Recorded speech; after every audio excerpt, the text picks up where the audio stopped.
How warm is it by you, Nick? Not very. No. Just warm in your apartment 'cause you got the tank No. top on? I got a haircut. Just got out of the shower. Like, You want, Ah, dude? half hour ago. He's been doing push-ups, so he's showing off his guns. like Right? it. Yeah. Oh, Dude, oh you got dear. fucking you got strong Oh wait, fucking I gotta arms. spit I'm my just gun like, out. eh, Oh, there's a garbage here. eh.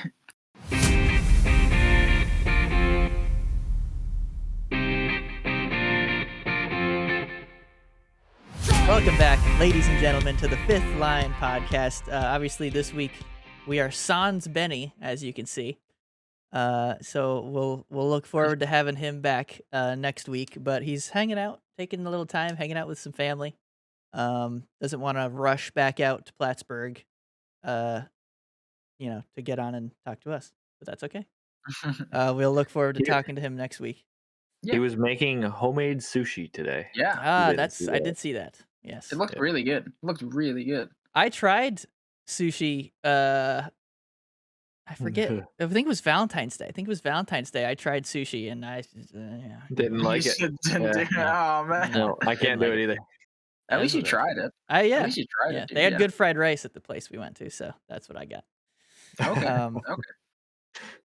Yeah, but Benny did text us obviously and tell us that he wasn't gonna be on, and in his words, the Habs haven't done anything.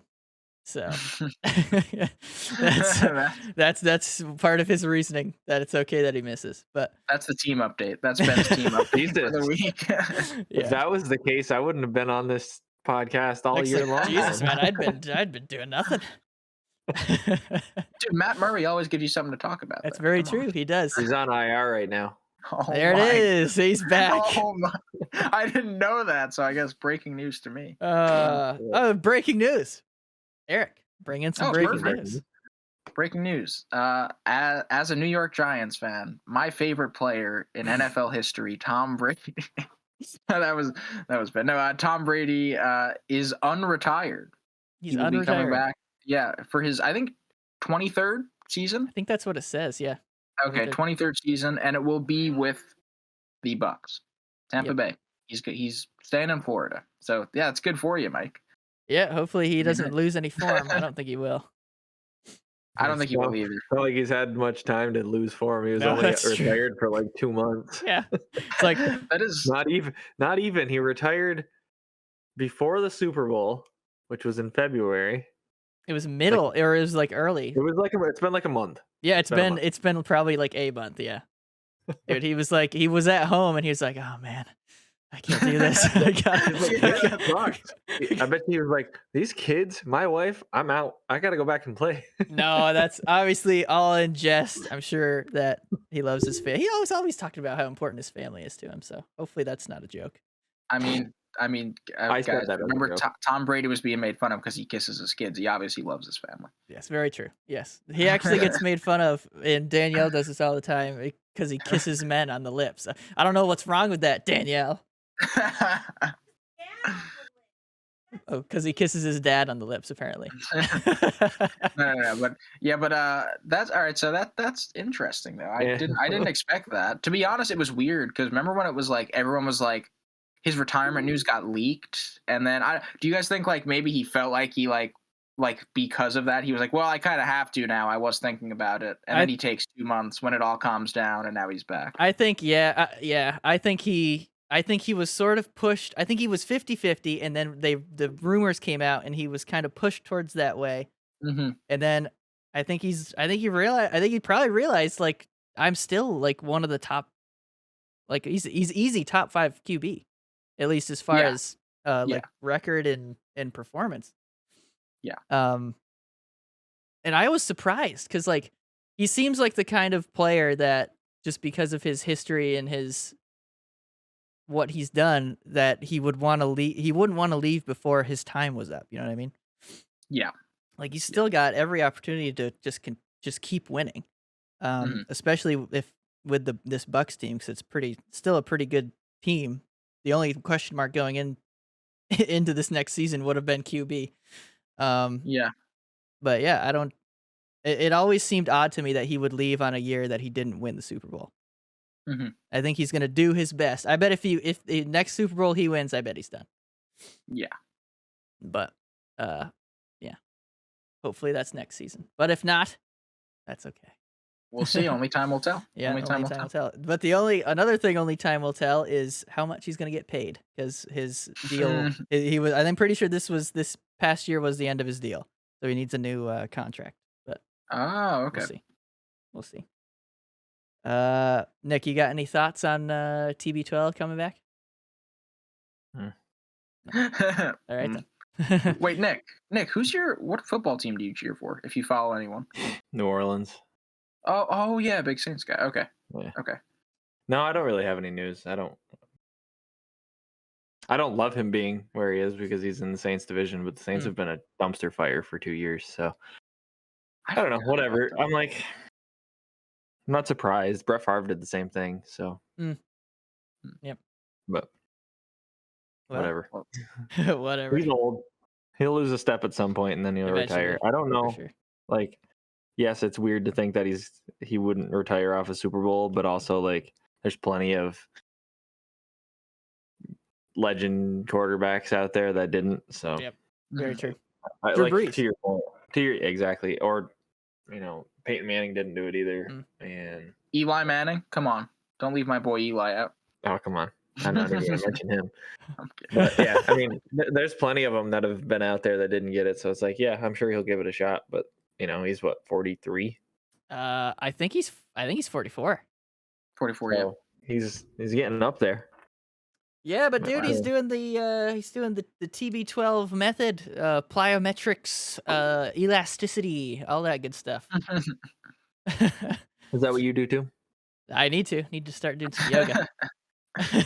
Yeah. Need to start doing some yoga for sure. So that's it. We're wrapping up Best that. of luck against Joe Burrow. Yeah, I think dude. they're in the same division, right? Cincinnati. Probably. Frickin' yeah. Can't remember. But anyway, whatever. Yeah, we'll see. We'll see. Moving on. So that's our breaking news segment because it literally broke about 20 minutes before we started recording. Yeah. On to our less breaking news segment. Tiger Woods has been inducted into the World Golf Hall of Fame, which it was. All right, so sorry, continue. I was just gonna say it was pretty much inevitable after like 2 years on the PGA Tour, that he was gonna be inducted into that. But here we are, like about 22-ish, 23 years later, and he's inducted.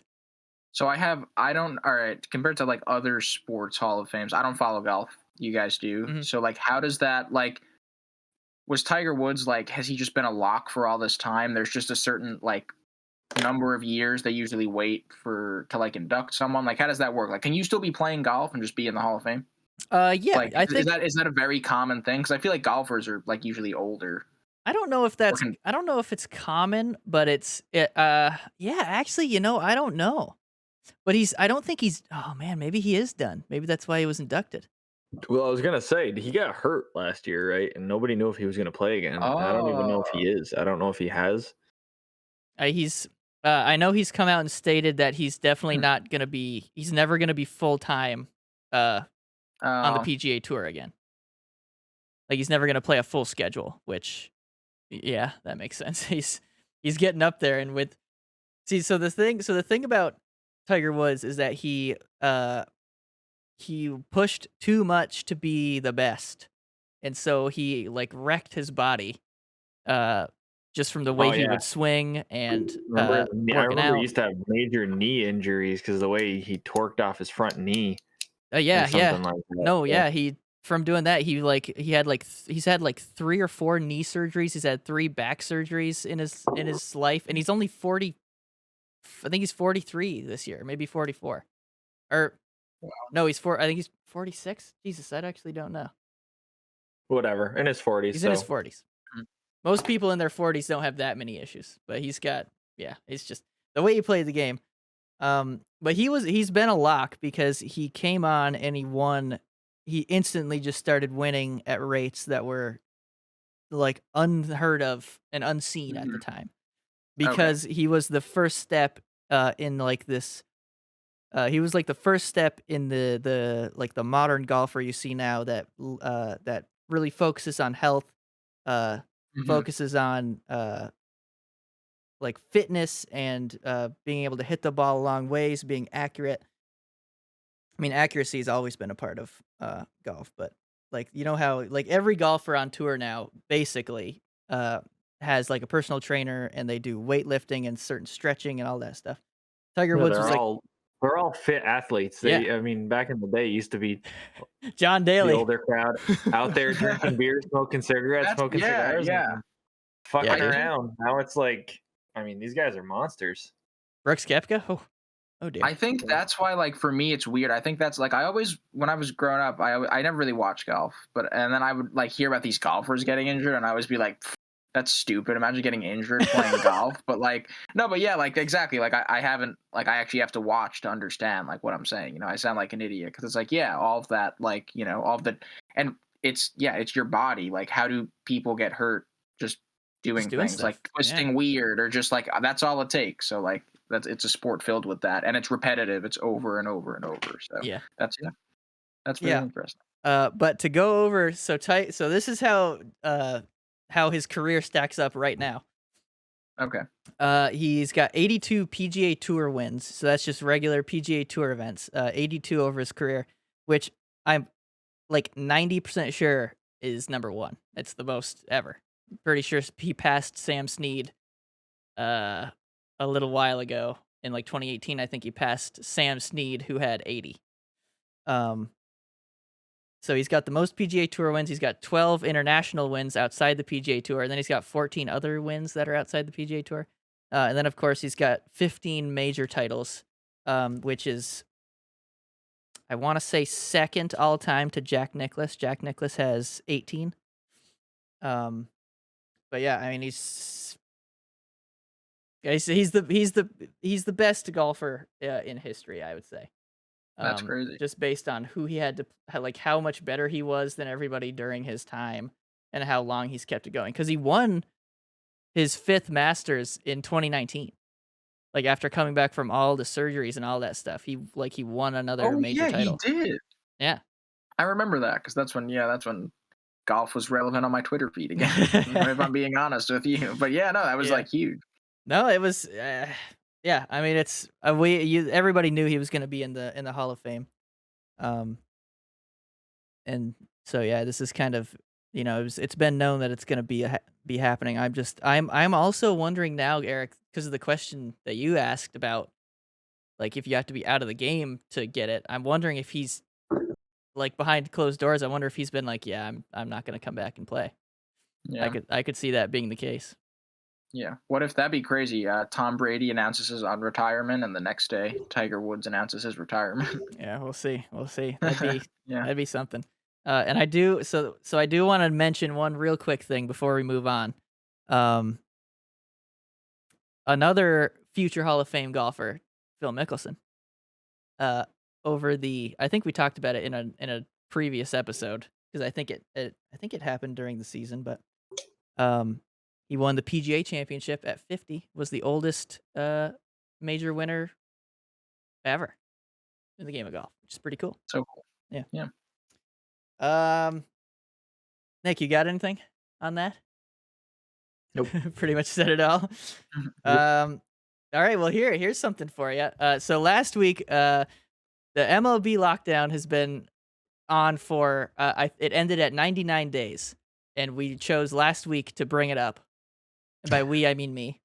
And then less than a week later, they come up they come together and they reach an agreement. So there's a new CBA.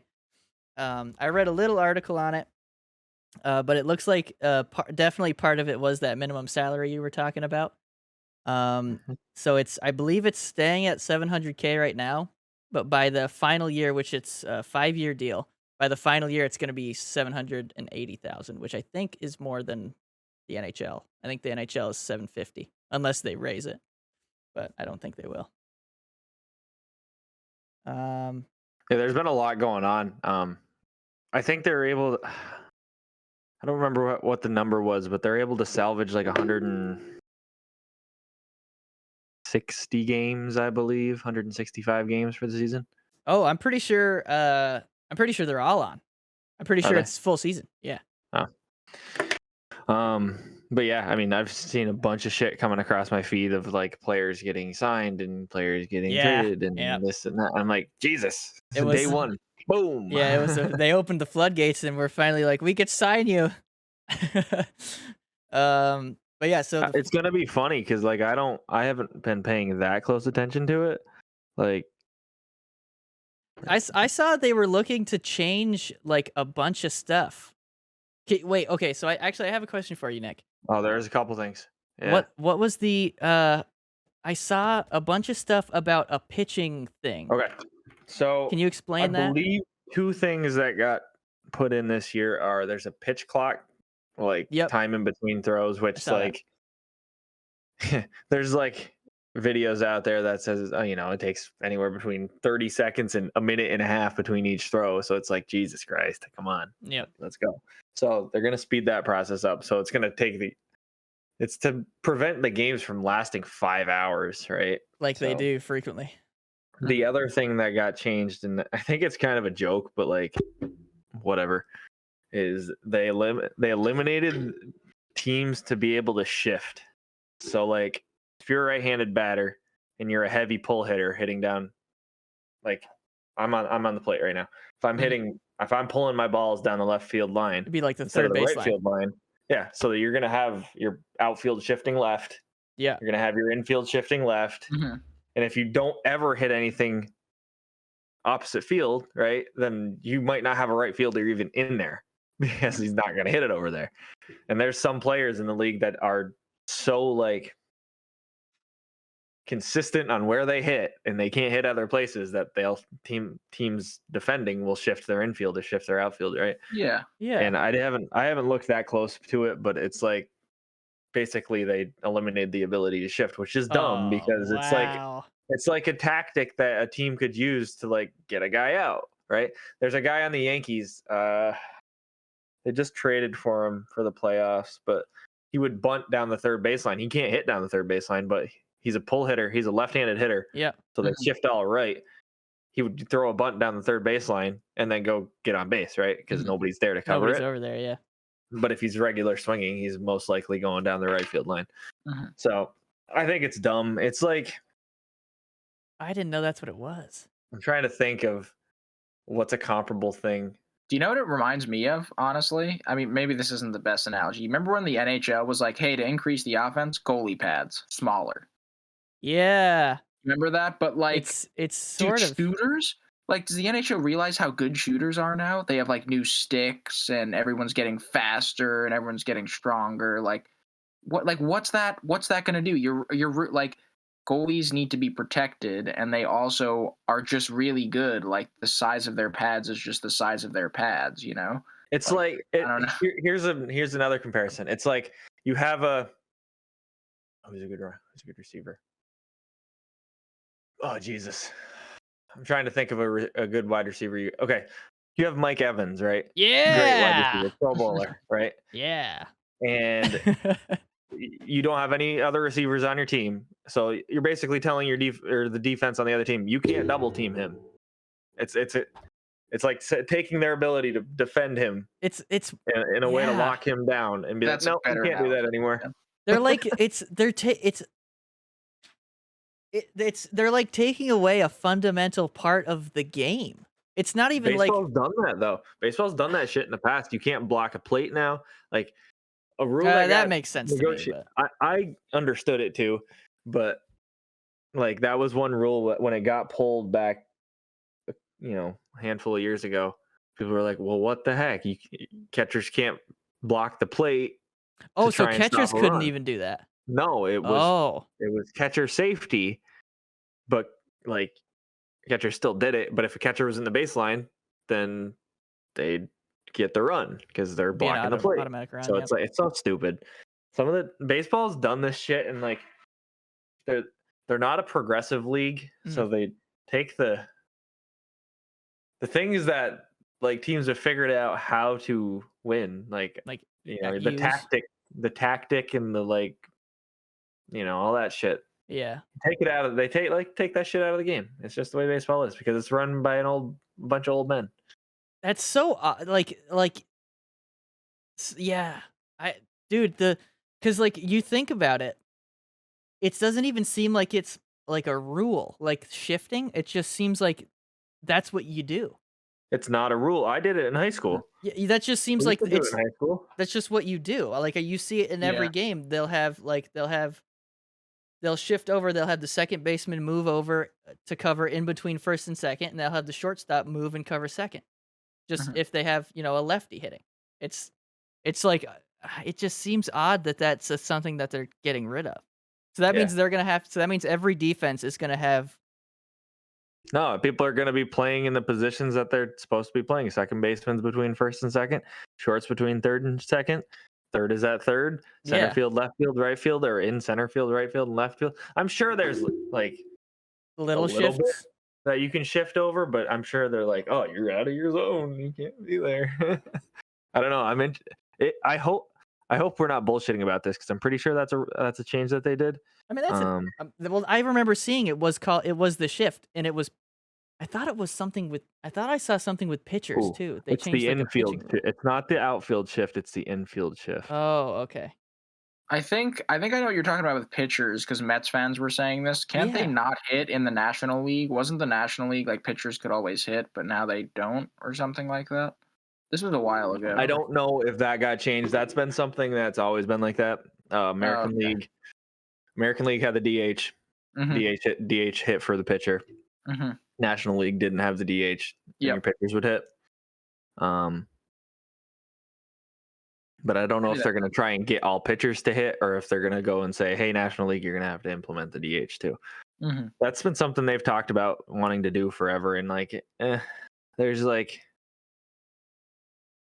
that's a tough one because there's some pitchers in the league that are actually really good hitters. Shohei Ohtani. Oh yeah. Yeah. People think that he's the best fucking hitter in the game, and I'm like, I don't know about that, but he's a good hitter. He might be the best all-around player. Because being able to pitch the way he did, and then also hitting that many homers is that's nuts. insane. Right? No, I'm not disagreeing, but people are like, "Oh, he's the best hitter in the game." I'm like, that's not true. There's plenty of consistent hitters. Mike Trout, underrated. Nobody ever talks about him. Mikey G. Because he's on the Angels. I'll die on that hill. I will die on the Mike Trout hill. Wait, who does he play for? The Angels? Angels. The Angels. Yeah, that's why no one talks about him. Because he's on a shitty team. Yep. Well, isn't that who Ohtani was on too? He is. Yeah. Okay, so you're like, wait a minute. You got two good players. Why aren't they? And Ohtani, why aren't they in the playoffs, dude? It's Connor McDavid and Drysdale. Because it's baseball, and you need the 9 players to be good. You need a full team. Yep. You can deal with a couple bad players, but if you have Mike Trout was one of their only good hitters for a while, so it's like, okay, he can be a Triple Crown candidate every season, but if he doesn't have anybody to fucking hit ahead of him, what? Okay, not making the playoffs. What's the Triple Crown? I knew you were gonna ask me. I don't remember. I can't. I don't know if I've ever heard that. I'm new. I'm a baby baseball fan. Same. I'm gonna just say it for you. Is it where a horse? Triple Crown categories are batting average, home runs, and runs batted. Well, RBIs. So there's a Triple Crown for pitching and. Okay. There's a Triple Crown for pitching and batting. So I don't think I've ever seen anybody do a Triple Crown for pitching, but batting is highest batting average, most home runs, most RBIs. Oh damn. And then pitching is most wins, most strikeouts, lowest ERA. So that was a tough one because ERAs are. Yeah. Yep. Well, all I know is I'm excited. I'm glad they came to an agreement. I'm glad baseball's back. Yeah, same, dude. My Twitter was full. There's a couple people from college, from my major that are baseball guys, and just my whole Twitter feed was full of baseball's back, baseball's back, baseball's back, all that stuff. I will tell you this: when they came to an agreement, well, the first TikTok that was on my phone when I opened it up that day was of baseball. It was like it was off the MLB's TikTok. Oh, okay. It was baseball's back. They had that shit loaded. They had everything ready to go for that, and they were hovering over the the post button while the talks were happening. They're like, "It's back." Hit that shit. All right. So we're gonna take a little break here, but before we do, I want to remind you to hit that like button if you're enjoying this. If you're watching on YouTube, of course. If you're listening on Spotify or Google Podcasts, obviously you can't do that. But thank you very much for listening.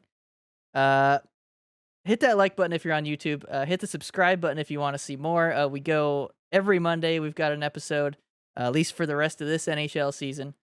And also leave us a comment about anything that we talk about. We love reading the comments and responding in the next show. I think that's about it. But we're gonna take a short break here.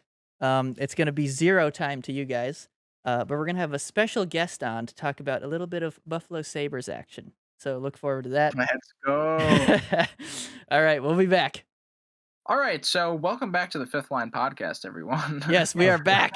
We are back, and as you can see, we have a special guest right above me, and she's wearing her Jeff Skinner jersey. Jeff Skinner didn't get me a goal today in the Heritage Classic, but that's okay. So everybody, this is Danielle. This is my girlfriend. Hi, Danielle. Yeah. Hello. Yeah, so we had her on because we're trying. I'm trying to figure out why Eichel got booed in his return to Buffalo, because that's BS. So I had this conversation at work. My boss, along with Danielle, is a big Buffalo fan. And we were talking about this before we went back, and he's like, "What do you think? You think you're gonna boo him, or you think they're gonna welcome back with open arms?" And I was like, "I bet you he gets booed." And you want to know my reasoning why? Yes. Is this? So, yes, he got traded. So, like, typically, if a player gets traded out of their city, then they're not gonna get booed, right? It's not technically their decision. The team had to make a decision to move on from him. If he let it, it's like, okay.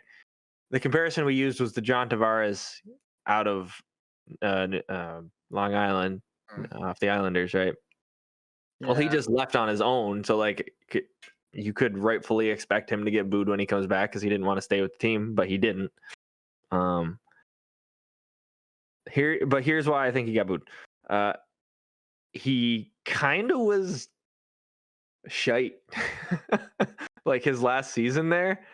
And like, yes, I know that one season shouldn't define his whole like span of being with Buffalo, but like, I don't know. You had heard for like 2 years before he got traded that he didn't want to be there. The team was garbage. Like you could tell just by his like body language that he's like just out there. Mm-hmm. And like, yes, he's good. Don't get me wrong, he's good. And he was still good when he was with them, except for last year. Yeah, but I don't know. Like he just kind of like, to me, he rubbed me the wrong way. Sometimes like, does he even want to be there? So like, and Buffalo's a tough place for players to play. All right.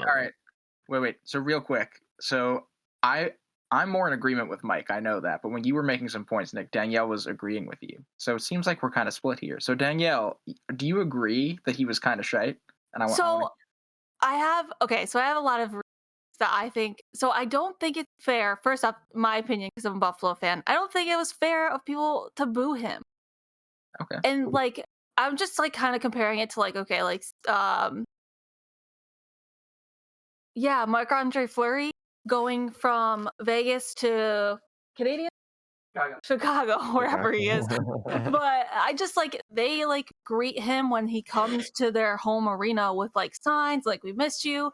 And like, I just feel like for like the first few years that Jack was on Buffalo, like he was the like main guy, and he was the one that like everybody was like, "Yeah, Jack." And like, I don't know why I understand why he got booed, but I also don't think he does.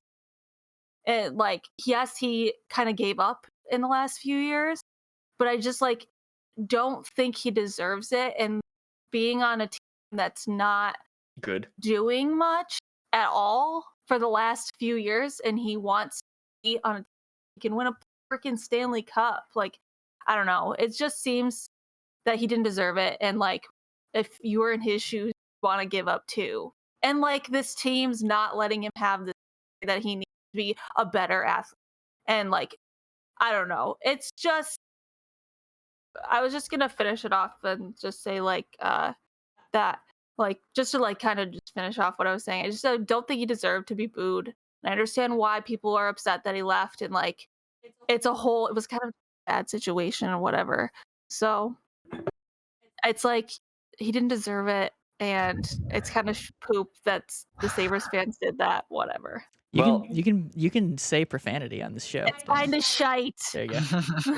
She can't even say the real word. It's solely because Buffalo's a shitty place to play. Like that fan base is so tough. But like, look at the Bills. That fan base is crazy. Yeah, dude, they break tables with their bodies. They break. They're called the Mafia for a reason. So I'm not I'm not surprised that he's not welcome back with open arms. Okay.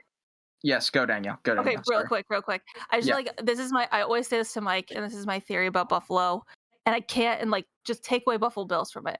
I just think there's something in the water. It's just Buffalo in general. It's not a good city. There's nothing to do there. There's nothing to do there compared to the other freaking places NHL teams are. Like Seattle, there's a boatload of things. Florida, literally Arizona, every single city, there's something to do. And then there's Buffalo. There's nothing. It snows all the time. So like they can't go outside. They can't be on a beach. It's like, I think it's the depression that they get because they're one, shit, and two, the Buffalo's not a good place to live. Like I think it's just those two things combined. That's why Buffalo's always ass. And that is it. That is what you said. Drop mic. There it is. There it is. Elegantly said. So okay, I'm just gonna real quick. Oh, Mike's pulling his stats up. There we go. Nope, I already have the stats up. I'm muting Danielle, so I don't echo. The reason that I think he was booed.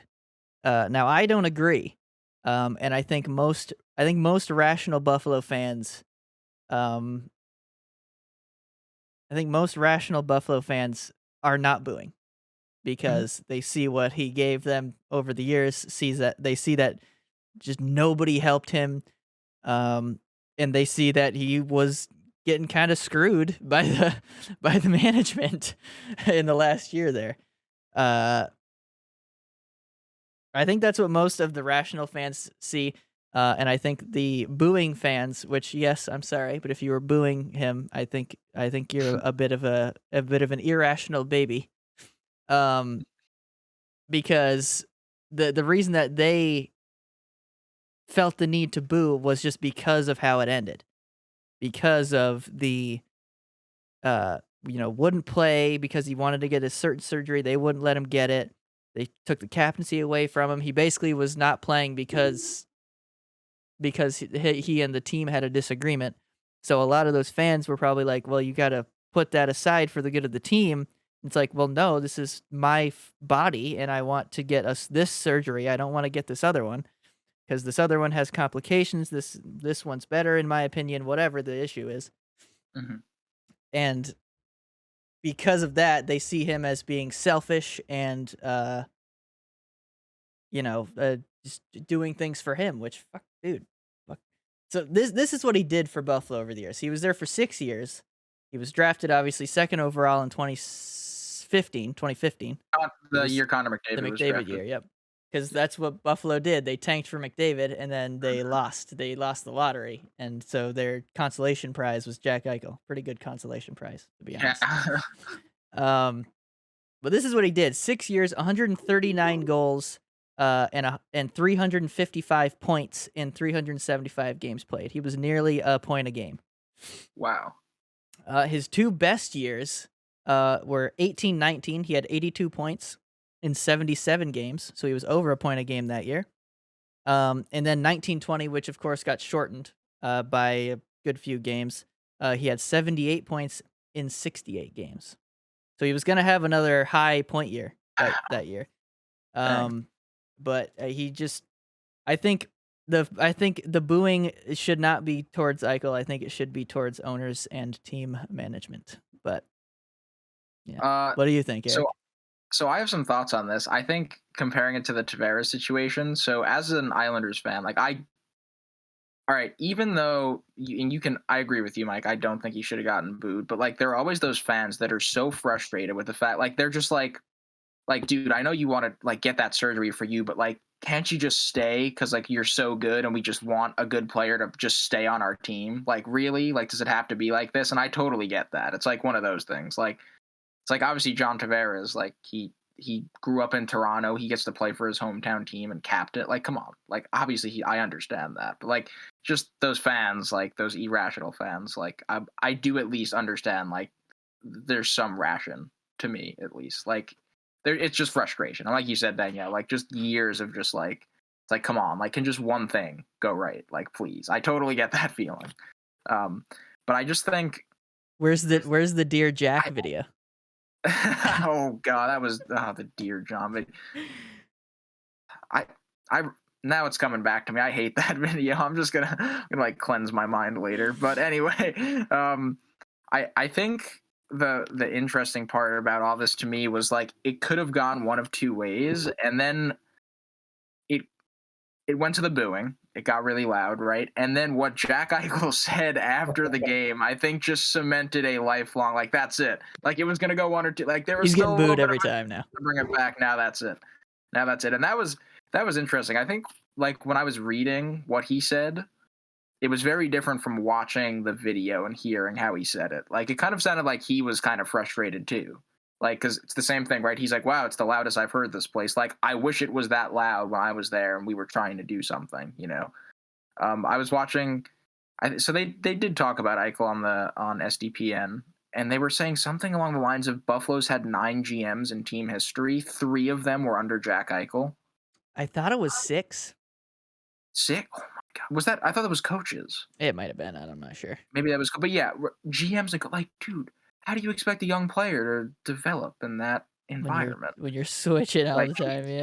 Yeah, and I just like, it's just so frustrating. It feels, I feel for Buffalo. It's again, so the Islanders, when I was growing up watching them, they would always like meet Buffalo in the playoffs or in the regular season. I remember the Islanders would squeak into the playoffs, and Danny Briere and Chris Drury, when they were on the Sabres, would just torch the Isles. And like that Buffalo team is really fun. Like I feel like not that long ago, Buffalo was at least like entertaining to watch and would make the playoffs. But that was like the Ryan Miller Buffalo team.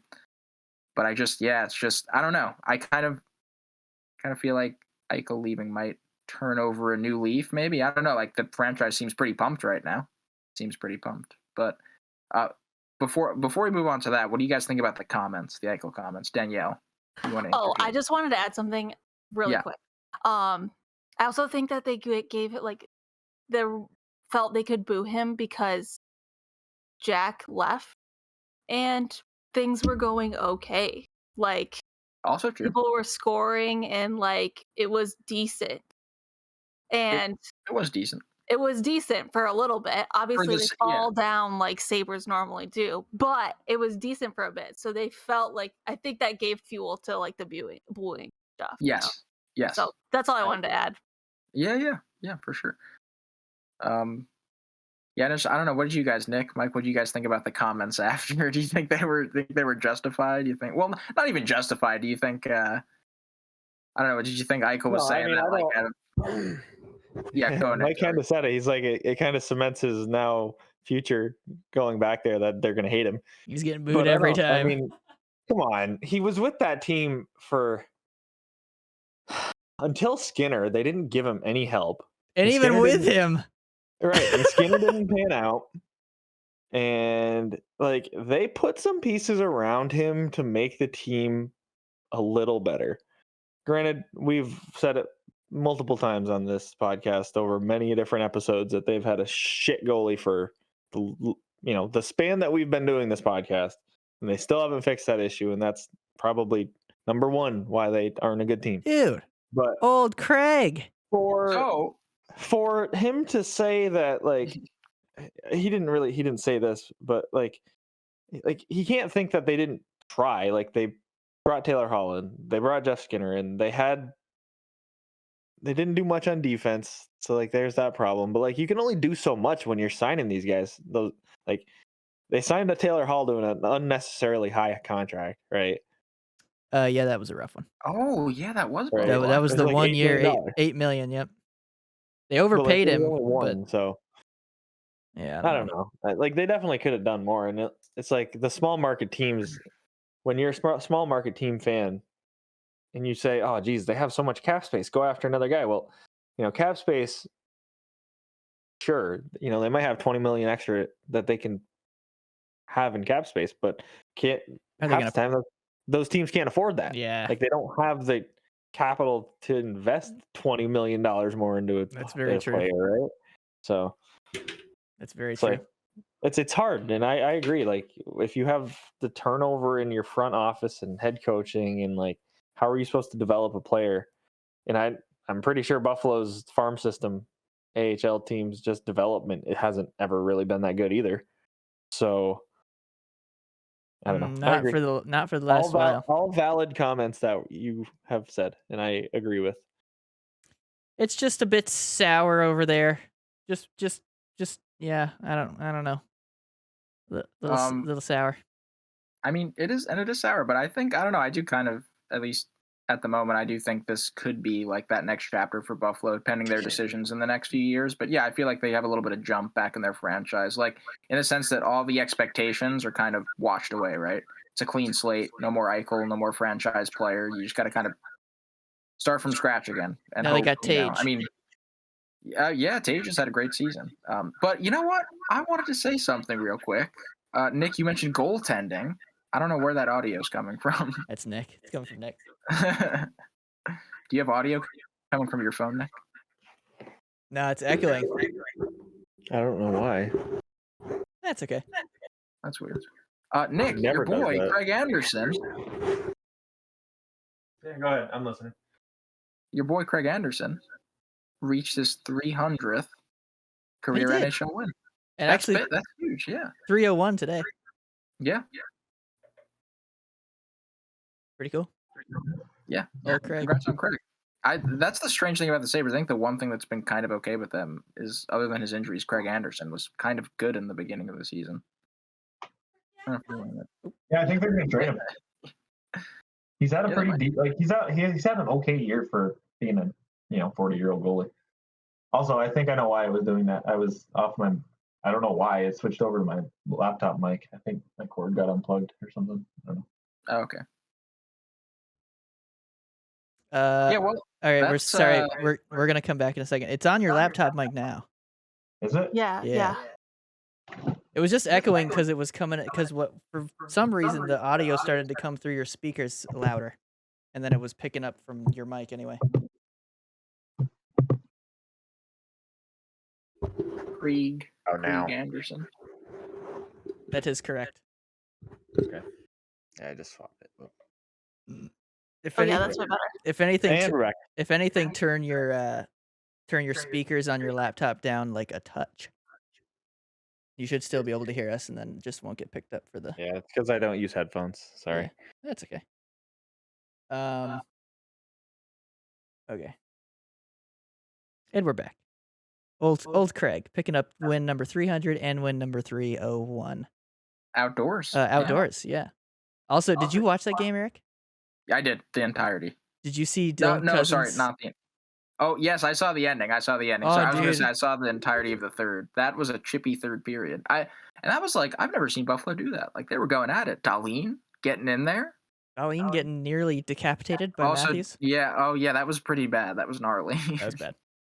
Dude, that hit the hit from Dylan Cousins though. Ooh dear. Yeah, clean hit too. He didn't go for the head. Yeah. That was a nice hit. Mark says he's a fighter too. Like that kid'll go fight people all the time.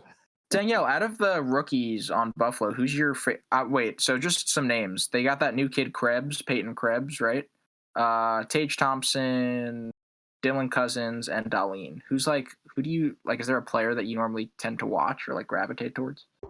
I like Tage Thompson, but I haven't been watching a lot, so I can't really Like there's a point in the season where I'll just give up on Buffalo and stop watching. And that's been a while. So yeah. I'll come back near like when the playoffs start to come in. So like probably like next week I'll probably start watching it. Maybe we'll see. Okay. But Tage Thompson for sure. He's been doing things. He's been doing things. Yeah. He's a big boy too. Yeah, he's huge. He's not a bad looking dude either. Wait. Is he hot? He's kind of a rocket. I don't know. A man rocket? I don't know. I don't know what Tage Thompson looks like. I just know that he's cute. He's nothing compared to what's his name? Oh, Alex Wenberg. Danielle thinks Alex Wenberg is. She calls him Daddy Wenberg. Fucking weirdo. While we're on the topic, shout out to. Did you guys see how the Sabres showed up to the game today on Instagram? No. I think I did. No. Oh, check. We'll do a live. Yeah, check and see. Go to the NHL. See how the Sabres showed up to the game. The Sabres specifically. On Insta? On Insta. Yeah, check it. Interesting. The NHL probably has a post. Or the Sabres account. It was something. I was like, dang. Shoot. I'm going. NHL. Check it. I gotta see this. Wait, accounts. Come on. Oh. That's something. They're wearing what? Oh my god, I'm blanking on the movie. Oh my god. I think it's whatever the Jackie Moon, whatever that movie is. Yes. Nick. Oh my god. Oh, it's semi-pro. Thank you, semi-pro. Yeah. And shout out to Rasmus Dahlin. Nice. Because he wore number 69. Guy's a legend. Absolute legend. Danielle is always yelling about Dahlin being useless. I mean, I feel so bad for him. So that's a whole nother. He hasn't done anything. He had that cool in between the legs pass a few weeks ago. That was cool. He nearly had. I don't know if you saw it, but he nearly had a in between the legs goal today. Oh no! Yeah, I didn't see that. He was on a breakaway, and he like corralled the puck and put it in between his legs. Almost got a goal. Man, I'm not watching the Islanders game right now, but Barzal apparently in between the legs passed it to Parisi for a goal. Nice. Very nice. Let's go. All right. I definitely want to. Can I say something really quick? Look at this man's legs. Jeez. Okay, I'm done. Please. For those of you on YouTube watching, Marty's. leave a comment on that man's legs in the comment section. Please let us know. That, sir, is what you call a quad. That's go look at Marty. Come on. Not everyone can be Marty, though. That's very true. Actually, that's very true. I do want to get to, eventually we're going to get to talking about the Isles because it's interesting what's going on, and I have some questions. But first, we're going to talk about, and Danielle's going to stay on for this segment because Danielle is a graphic designer. We're going to talk about the new playoffs and Stanley Cup playoffs and Stanley Cup final logos because it's been the same thing. It's been I don't have it with me, but it's been the same years. It's been the same thing for the last couple years. And they just changed it. And so I wanted to see what everybody thought. Who would like to begin? Danielle? Can we wait. Okay. Yeah, I can start. Okay, first off, I just want to say that I'll give you some of my background on graphic design because I don't want to like just come in here and judge this logo and like you guys don't know what. So I worked for 2 ECHL teams as a art director / graphic designer, and I've done video, animation, logo design, all the 9 yards, all those things. So, and now I'm working for a new.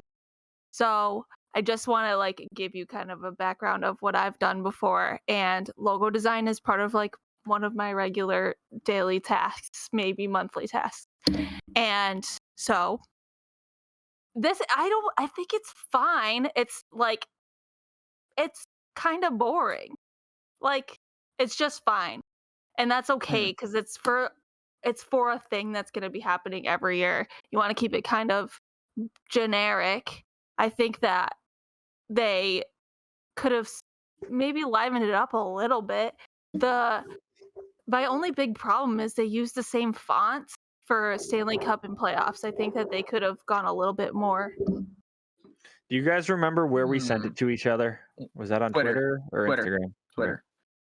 Okay. Okay, yeah, I see what you mean, Dan. Yeah, like this Stanley Cup and playoffs are different colors but the same font. Yeah, they're the same font. They could have done like a little. They could have played with it a little bit more. And I think the focal point on it is like just the illustration of the Stanley Cup looks really cool.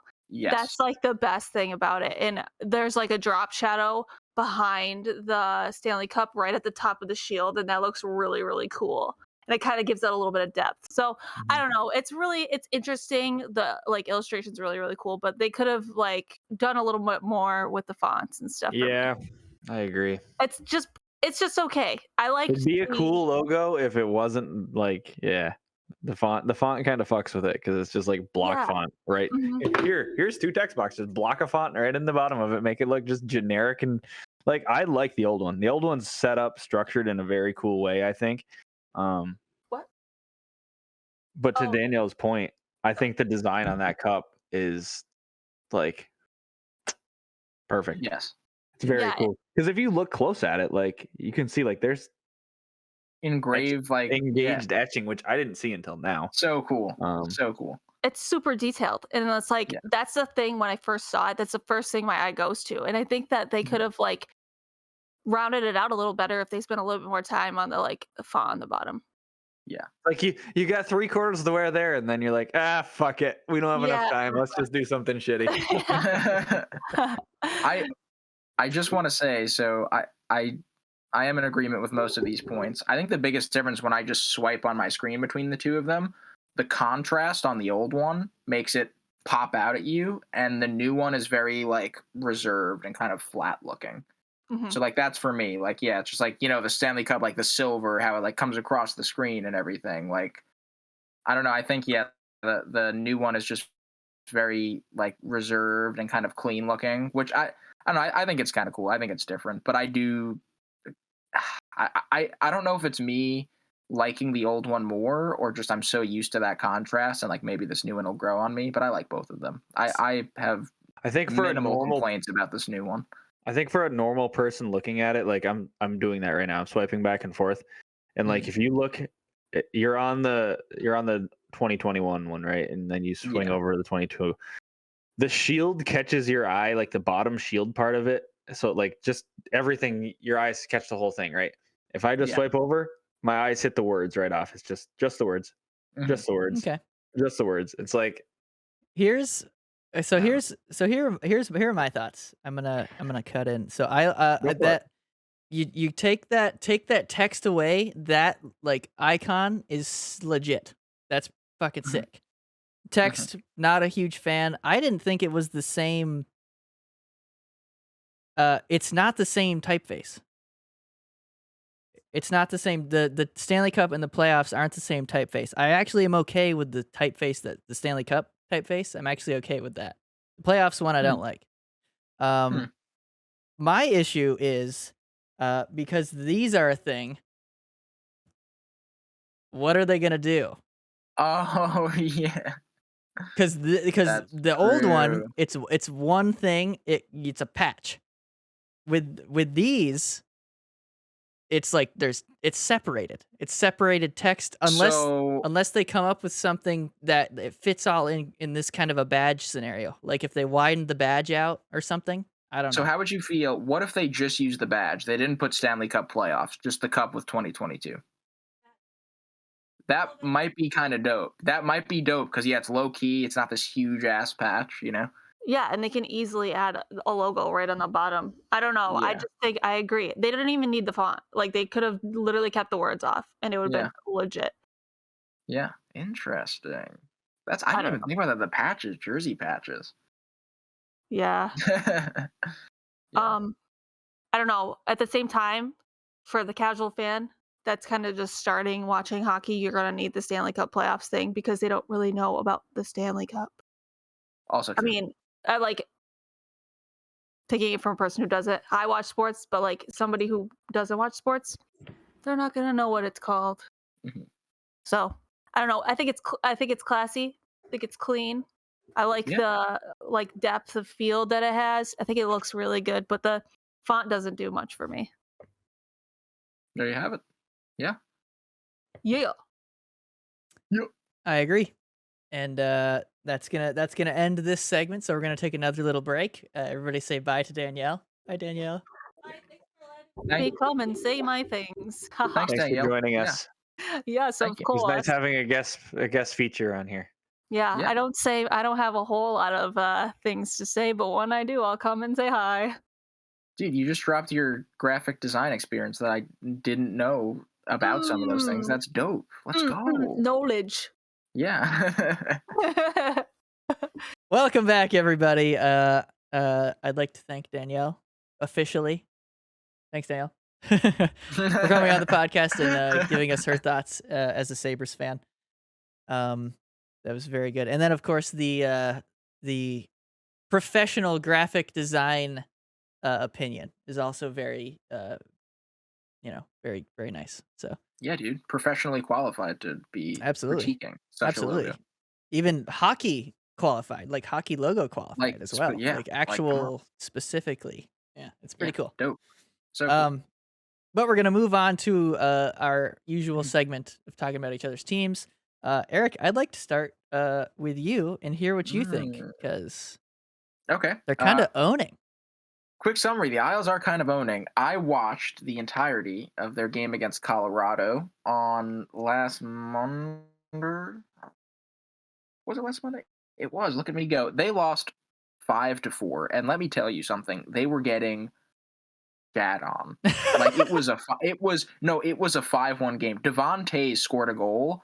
Every Islander on the ice was just on the right side of the ice, and Tays is a lefty. He just like pinched in, and the pass came to him, and I'm like, He was wide open.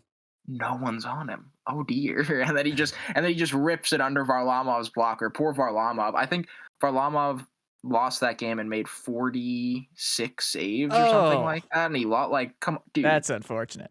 So Where's they the had help? so they had 50 shots. Something like that. Something like Son that. of a. Close to 50. So and then the Islanders kind of turned it on in the end, and they fell short. I mean, I say turned it on. They made it 5-4 with like a minute 30, and then they kind of Colorado just locked it down. It's not like it's one of those things. If they tied it, sure, but Colorado's Colorado. They're gonna win that game. I mean, they're insane. So to lose to them by one goal it's not bad. Yeah, but not so hot defensively. So it was like, it's one of those things. But offensively, they were kind of putting some stuff together. So moving on to their game against Columbus. And I do want to mention Anders Lee scored 2 goals in that game against Colorado. All right. And that's important. All right.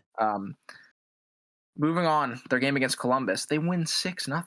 They just dismantle Columbus. And Anders Lee gets his first career NHL hat trick. I don't know if you guys knew that. That's his first career hat trick. Nice. He's had so many multi-goal games. Yeah, he's had 30, I think they said on the broadcast, 32 goal games. Never could score a hat trick. Never got another one. Huh. Yeah, because the Islanders just are like too structured of a team, so they're probably just like they keep him out at the end, and all he knows how to do is stand in front of the net. But they won convincingly, and that puts Anders Lee at 5 goals in 2 games, and then the next game they beat Winnipeg 5-2, and Anders Lee scores again. So that's 6 goals in 3 games for Anders Lee. The game against Winnipeg was huge because Varlamov started, and for once, the Islanders gave him goal support, and he only let in 2 goals, and he got his first win. Are you ready for this? Since January 18th. Oh, dear. And, like, he's playing, like, if you watch him play, again, like, that's what the stats, like, do you guys follow Jay Fresh on Twitter? He's, like, the stats guy. I don't think so. He's like, okay. So he does, like, all the stat cards of the players. Yeah. If you looked at Varlamov's stat card and watched him play, like, for me, he's the player. Like, it just would not match up at all. Like, you'd be confused. You'd be like, wait a minute, why is this happening? So the Islanders getting hot. Sorokin against Columbus, his 6th shutout of the season on this not so good Islanders team. Yeah, that's a lot of shutouts. Yes. So, like, again, it's like one of these things. It's I look back at it, and after the frustration kind of like fades, it is just one of these weird fluke years. Like, yes, there are some things that need to be done for sure for sustainability in the future, but the Islanders offensively have kind of been on a roll. And 2 players I want to talk about, Kyle Palmeri is kind of starting to heat up. Josh Bailey has 3 goals in his last 3 games. 3 goals in his last 2 games. That's my mistake. So the trade deadline is coming up. Varlamov is definitely making his case to be traded. I can tell you that much. It was kind of funny. Colorado might be one of those teams looking for a goalie, and it was funny how he played so well against them. I know he let up 5 goals, but like he played really well against. Yeah, like, hey, remember when I was your goalie? Maybe bring me back. You want me back? Which I mean, that'd be cool because I want Varlamov to win a cup. That'd be so cool. Good for him. Yeah. And Kyle Palmeri and Josh Bailey, it's interesting that they're heating up because those could be 2 more names that I think of. I really don't want to talk about Cal Clutterbuck. We've talked about him before. I could just see him getting dealt. Like, I don't really want to spend a lot of time on that. And plus, he's really not an impact player. So yeah, not a huge one, yeah.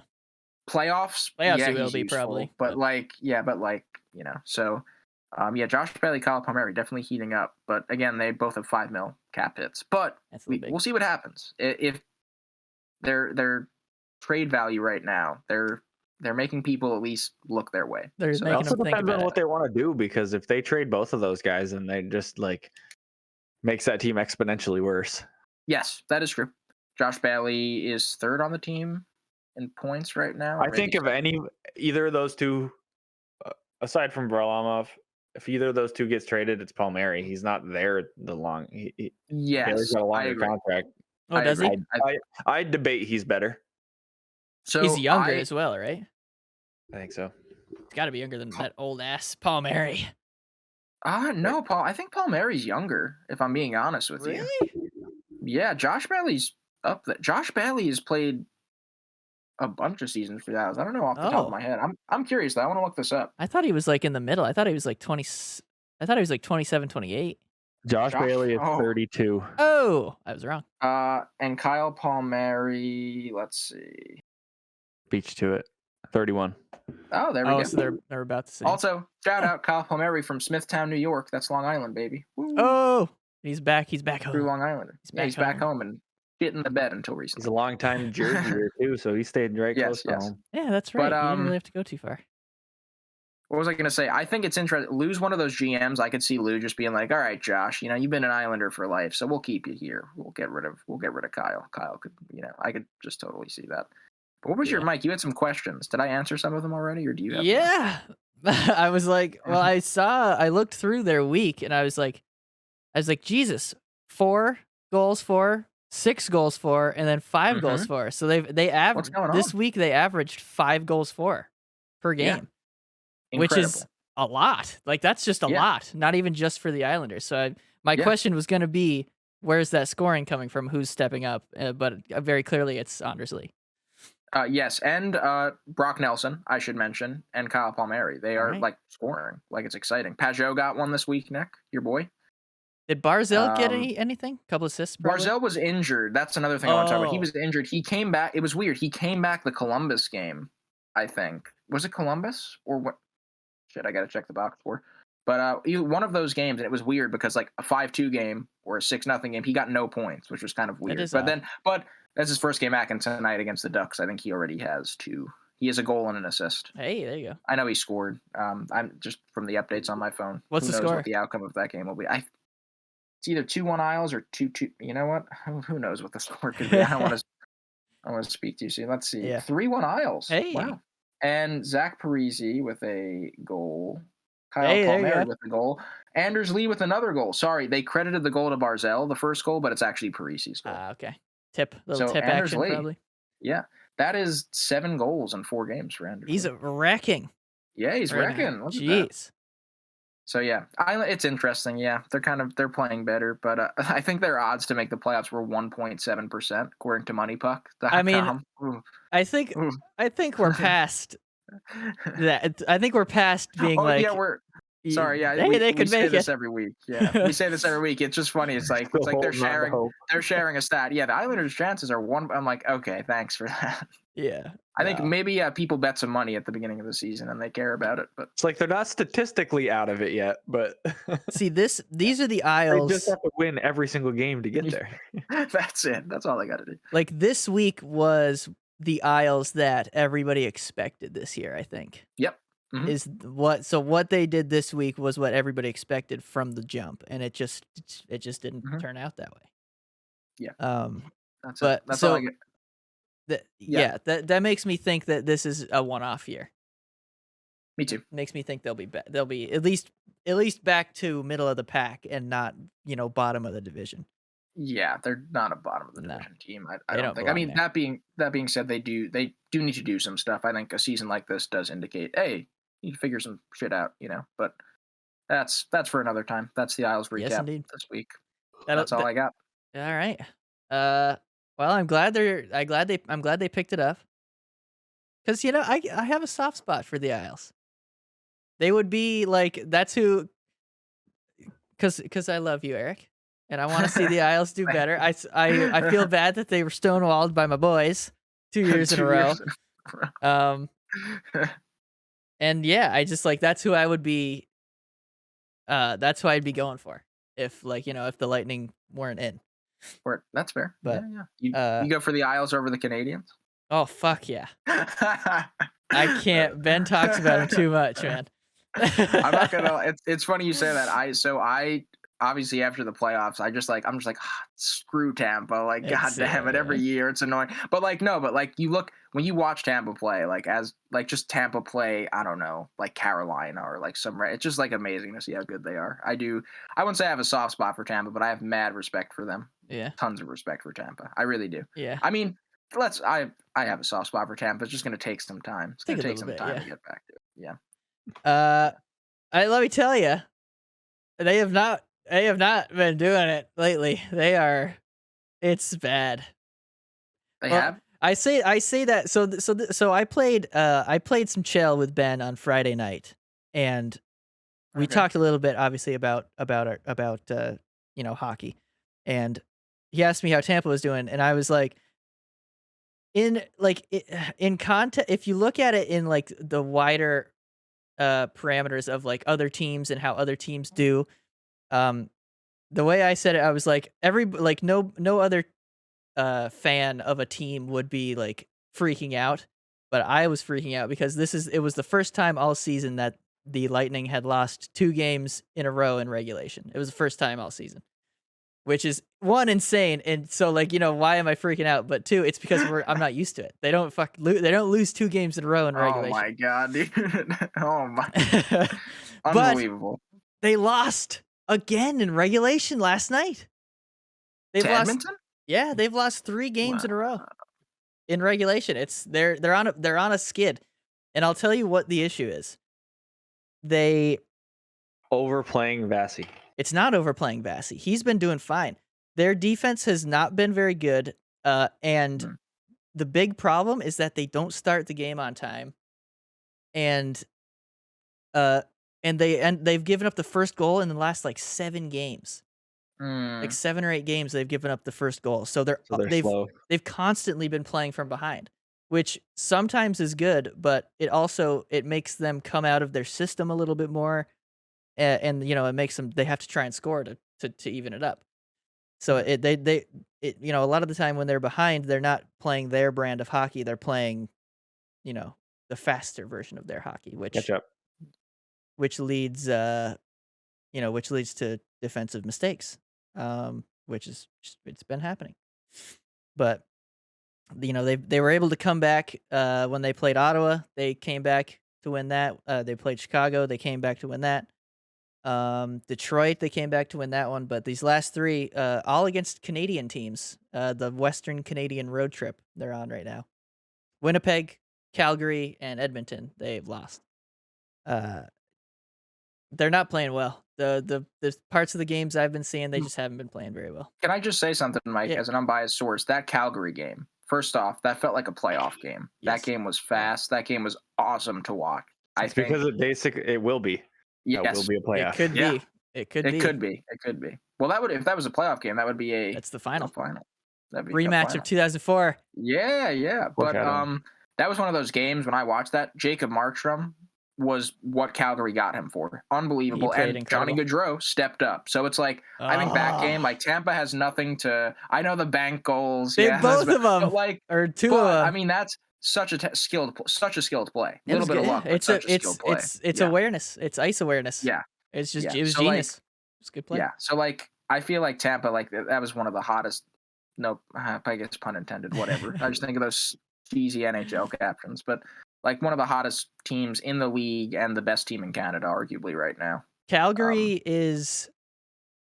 We'll go over this towards the end in about probably a little less than a month, probably 3 weeks. We're gonna go over our playoff picks. You had Calgary in. I didn't. I don't think any of the rest of us did. Wow. Okay. So you're looking pretty genius. I didn't think they could do it. I thought they still have the same fucking core. They always underperform. You're gonna do it again. Since they didn't trade anyone, I was just like, how can they not with these? Like, some of these people need to just play better. And also Daryl Sutter, my boy, Daryl Sutter, the Kings Stanley Cup winning club. Even though, yeah, somehow that's working. Don't ask me how that's working. Elias Lindholm is probably one of the most underrated players in the league. So unreal. Yeah, unreal. They're just a wagon, man. Especially who hasn't done has been just I don't know how he's played for the season. He hasn't had much chatter around him at all. Is like, I know Kachuk's been good because I have Lindholm and Kachuk on my fantasy team. But like, remember how we said last year when Calgary shit out and like they were like, Monahan and Goodrow don't do jack shit in the playoffs. The only guy that was doing anything was Lindholm, kind of, and Kachuk. I haven't heard anything about Monahan this year. He's dropped quite a bit. Yeah, I have not heard a single thing about Sean Monahan this year, and he was supposed to be like, he was their Johnny Gaudreau caliber. He was their second guy, I think. Right, that was their second guy. Like, first guy's Johnny Hockey, second guy is that guy, Monahan. Yeah, I mean, let's not forget. Also, this is a team, basically the same team, other than Markstrom's come in. Basically the same team that finished the season behind Montreal. They didn't make the playoffs last year. Montreal made the playoffs instead of them. Yeah, that's insane. And here they are leading whatever the fuck division they're in. Pacific, are they? Yes, Pacific. I think so. Yeah. It's crazy. Real quick too, and I do want to move on to the Sens, unless you had some more Lightning stuff to talk about, Mike. I know it's just kind of maybe a few things, but what are you saying? Just real quick, I forgot about this defenseman, and when I remembered he was on Calgary, Noah Hannafin was supposed to be like highly touted defenseman. So I'm happy to see him like doing stuff. That's cool. I kind of forgot about him for a bit. That's all I wanted to say though. Yeah.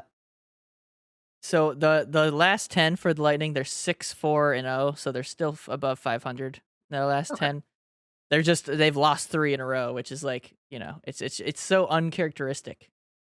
Because that's why the reason that the Lightning have been so successful in the playoffs is that they don't do this. Because especially in the playoffs when it's a best of 7, you can't let yourself lose 2 in a row, because then you're either in a hole, you're at the very least down by 2 games, which is a pretty big deficit in the playoffs. In the playoffs. And that's the reason, like, I think their whole playoff run, their 2 playoff runs put together, they never lost 2 games in a row. Because that's what you have to do to win. Yeah. But that's why it's odd, because they haven't done this in a very long time. But another thing is they had 7 penalties last night in Edmonton. Oh, dude. Some of them were probably warranted, but I've also heard a lot of them were shite calls, which it's the NHL. They're going to be some shite calls. But 7 penalties against is still way too many, so they need to work on their discipline for sure. But yeah, I think they got to get back to doing simple things, get the puck deep, forecheck hard, and draw some penalties. Let the power play go to work. I think they got to get back to like simple Lightning hockey, then get back on track. That's about it. There you have it. That's about it. There you have it. Hopefully they do. Yeah. Nick, you know what that means. We're moving on to your Sens. Yes. Look at me. What would you like to know? Matt Murray. We had a 500 week. Matt Murray's on IR again. So. No. Why? The only goalie they've been playing for the last 4 games was Anton Forsberg.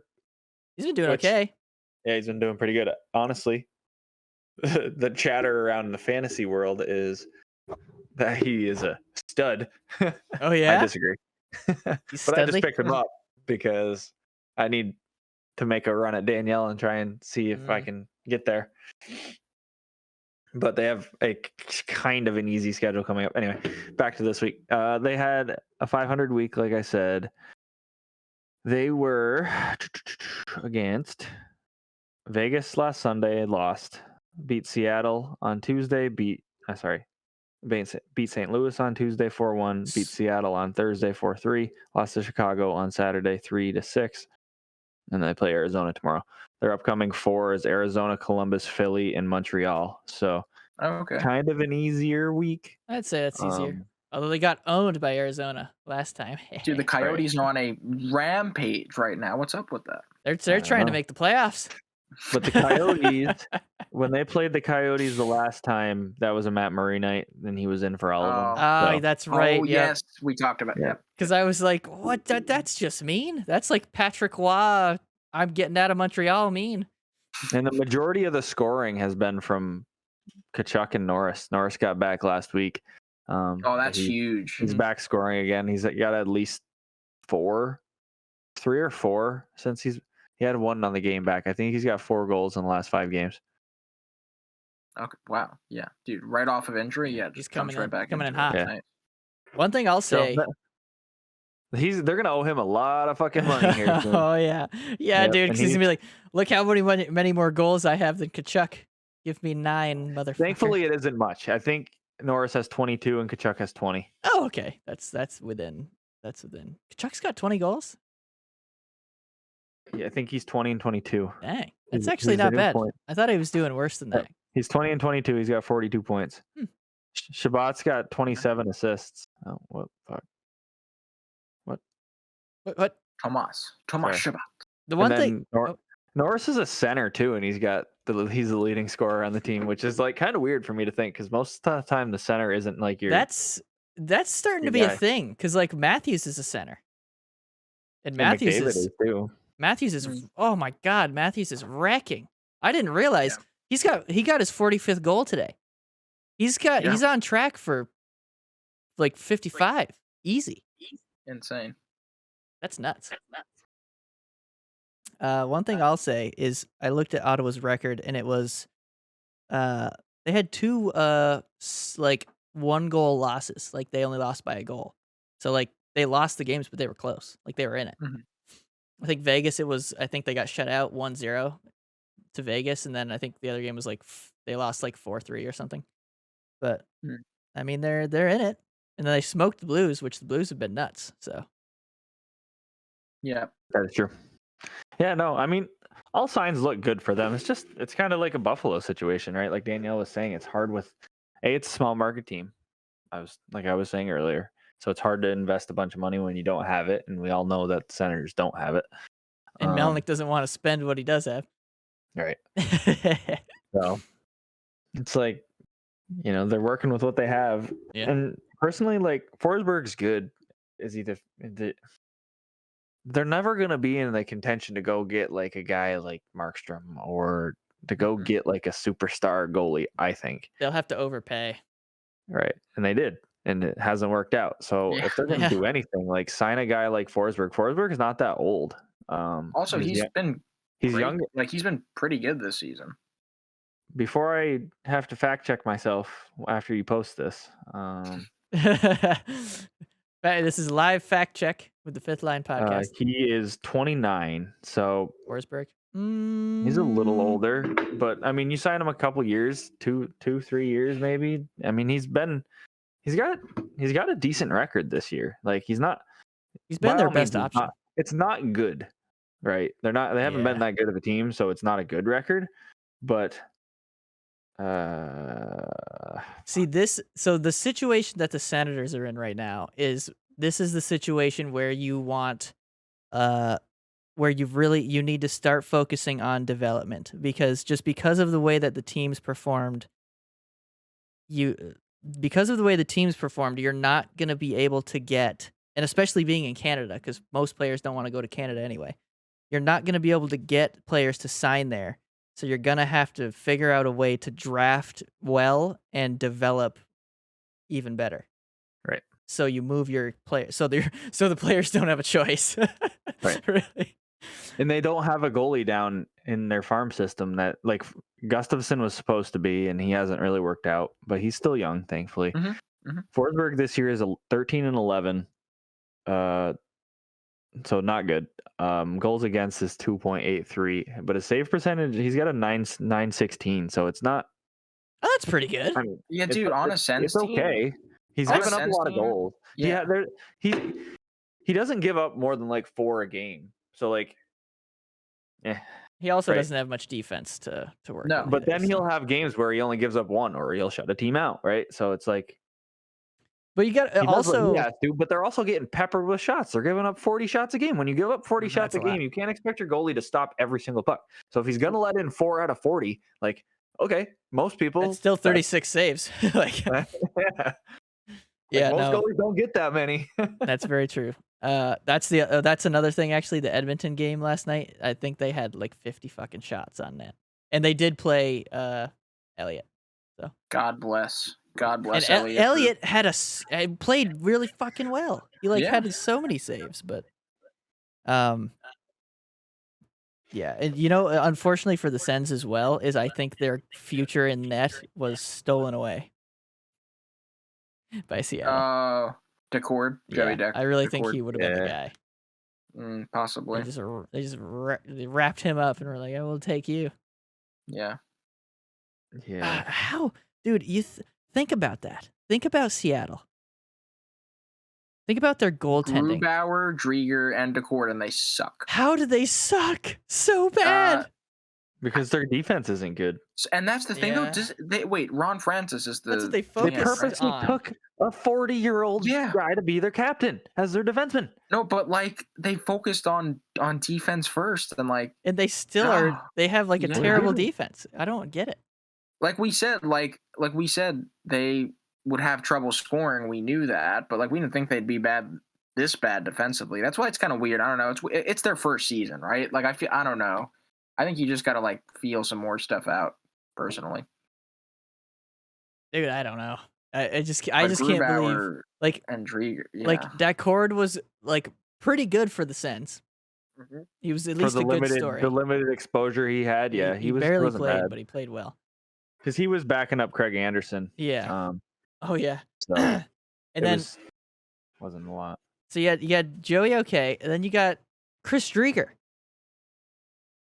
who was like he was the Panthers guy because Bobrovsky was having a down year. It was Chris Drieger. He gets taken, and then they take on top of that they sign, wasn't it Vezina candidate Philip Grubauer, and they suck. I don't understand personally, that. like, I probably never said it, but Grubauer, like, he's never been that consistently good. I don't personally think. Like, he had a one-off season where he just was like, holy fuck, this guy is something special, and then he's like, I guess Nick, I have to agree. You know what? he's kind of like this right now. Who's the fucking guy in? We've talked about him multiple times. Oh my god, team St. Louis's goalie, Bennington. Yeah. So I was just thinking about this right now. Remember when Grubauer has his best season ever, right? Yep. Look at Colorado as a team that season. they were nuts. Florida, Drieger has a great season. Look at Florida as a team that season. They were pretty good. Yeah. So like, it's one of those things, right? It's frustrating. It's like two goalies, and like, are they good? I still think both of them are good. I think they can be. Are they just? Yeah, are they? They can be. That's. Are they system goalies? That if they're in a good system, they look good. Yeah, it's like shit. I don't know. Could be. Kind of reminds me of like high-powered offenses. A goalie I always think of is like Corey Crawford. Remember when Crawford played with the Hawks and he'd always make the save when he needed to, but then he went to the Devils and got lit up. I mean, I know he had like injury trouble and stuff, but like Crawford, like on the Devils, like that's not the same as Crawford on the Blackhawks to me. You know, like those are two very different teams and two very different situations. Yeah, it's interesting. Oh man, I just thought when I mentioned Decord going to Seattle, I thought about it and I was like, holy shit, they got like 3 solid goalies and they aren't good. They're like actively not good. The future of Seattle is up in the air, and I'd like to throw this out there. I'll use my slogan. It's hard saying, not knowing. Oh, I hate that. I hate that saying because I don't understand it. Like I do, but I don't. It's you say words, but you're basically saying nothing, and that's what I hate about it. But what he's saying is, who knows? Fucking look at that. Look at the difference in time there. Save y'all some time. All right, you guys got anything else, or should I wrap this bad boy up? Nope. We got the deadline coming up. Yeah, I feel like I did have something to say. Next week, next Monday, a week from this. A week from right now, as you're watching this. If you're watching this on Monday, the 14th, is the trade deadline. At which point you'll see some teams. Something's gonna happen this week. Something's gonna happen this week. You're gonna see some moves during the week that we'll be able to get out to you, but you're also gonna see some shit go down on Monday that we're not gonna be able to say until a week later. We're gonna be behind. So we'll be a little behind. That's how we do it. Yeah. All right. Well, I thought I had something. I got nothing. That's it. Good. All right. And with that, we close the show, folks. Thanks for tuning in on all forms of media, whether it be audio or video. And I think it will be all 4 of us next week. Should have the whole crew next week. Yep. That's what I had to say. Eric will not be here next week. No. It's wait, not going to be the whole crew. This is cool. I am going to Connecticut and seeing a professional women's hockky game. The Connecticut Well. The Connecticut Well versus a team that I don't know. You remember the city? I'm sorry. I want to say it's the Boston Pride. I know it's weird right now. It's the NWHL and the PHF. There's like 2 leagues right now because of I think bargaining agreements and stuff. I think the PWHPA isn't there anymore, right? PWHPA is the one that's still there, and the NWHL was changed into the PHF, I believe. Yes. The Professional Hockey Federation or some shit. Well, that's pretty cool. So anyway, I think he's trying. I think he's finding who they're playing. That would be March 20th, correct? Yep. Yes. March 20th. They're playing the Toronto Six. Oh, okay, cool. Okay. Yeah, nice. That's gonna be fun. I'm so excited. Yeah, I'm going with. I would enjoy that. I'm going with my friend Ronnie and his sister and their stepdad. It's gonna be fun. Very nice. Very nice. Yep. So I guess we're gonna be missing Eric next week. Another 3-man show. That's okay. That's okay. Well, that's gonna be it. I hope y'all have a good week. Everybody listening, I hope you also have a good week. Please hit that subscribe button if you enjoyed this episode. Hit that like button, and leave us a comment. Who do you think's gonna win? Who do you think's gonna win? Do you think it's gonna be the Connecticut Whale or the Toronto Six? I really hope Connecticut wins. I was wondering where you were going with that. I was like, wait, what?